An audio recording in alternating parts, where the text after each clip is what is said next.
নবীকে একদিন জামাটা টান দিয়ে ছিঁড়ে ফেললেন। বেয়াদবের ঘরে বেয়াদব জন্ম নিয়েছে, বেয়াদবের ঘরে কি জন্ম নিয়েছে? বেয়াদব জন্ম নিয়েছে। নবী যেমন ছিলেন, নবীর বাবাও তেমন ছিলেন, বাবা যেমন দাদাও তেমন, দাদা যেমন হাসিবও তেমন ছিলেন। আর এই বেয়াদ আবু লাহাবের ছেলের নাম ওতাইবা। ওতাইবা একদিন নবী জামা এন্ডে ধরে জামা ছিঁড়ে ফেলে দিন। রাসূল কিছু রহমাতুল লিল আলামিন, ক্ষমা উদার ব্যক্তিত্ব, কখনো কাউকে আঘাতের কথা বলেন নাই। নিজে মার খেয়েছে, পাথর আঘাত খেয়েছে, জেল জুলুম খেটেছে, সব সহ্য করেছে, একটা মুখ দিয়ে 800 দিন উচ্চারণ করেন নাই। এরপরে আরেকদিন এই আবু লাহাবের ছেলে ওতাইবা নবীর মুখ পায় থুতু নিক্ষেপ করবে। কত বড় বেয়াদব! আল্লাহ আসমান থেকে পাথরে এই আবু তাহের থুতু নিক্ষেপ করলেন, সাথে সাথে আল্লাহ বলেছে ফেরেশতারা থুতুগুলো সরিয়ে দাও।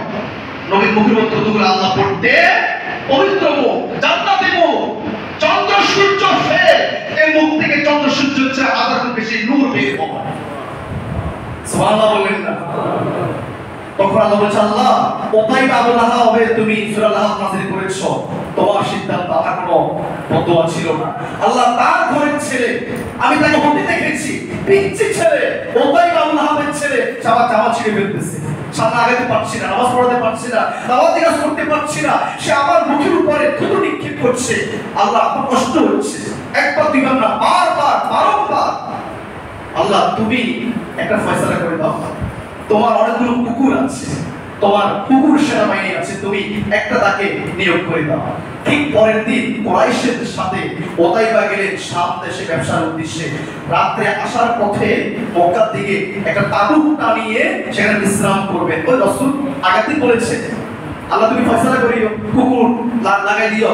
তখন এবার ওই ওতাইবাকে ওই বাঘটা কুকুরটা খাওয়ার জন্য অপেক্ষা করছে, কখন তাকে অ্যাটাক করা যায়, তারপরে জীবন শেষ করে ফেলবো।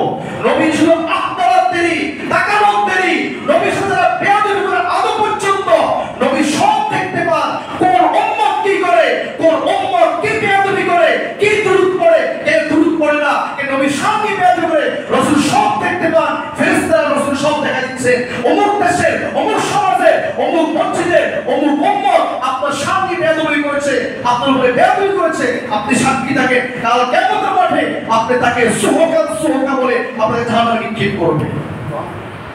তখন ওতাইবা দেখতে পেলেন সামনে কুকুর চারপাশে দিয়ে ঘেরাও করে আছে অনেকগুলো বাঘ কুকুর।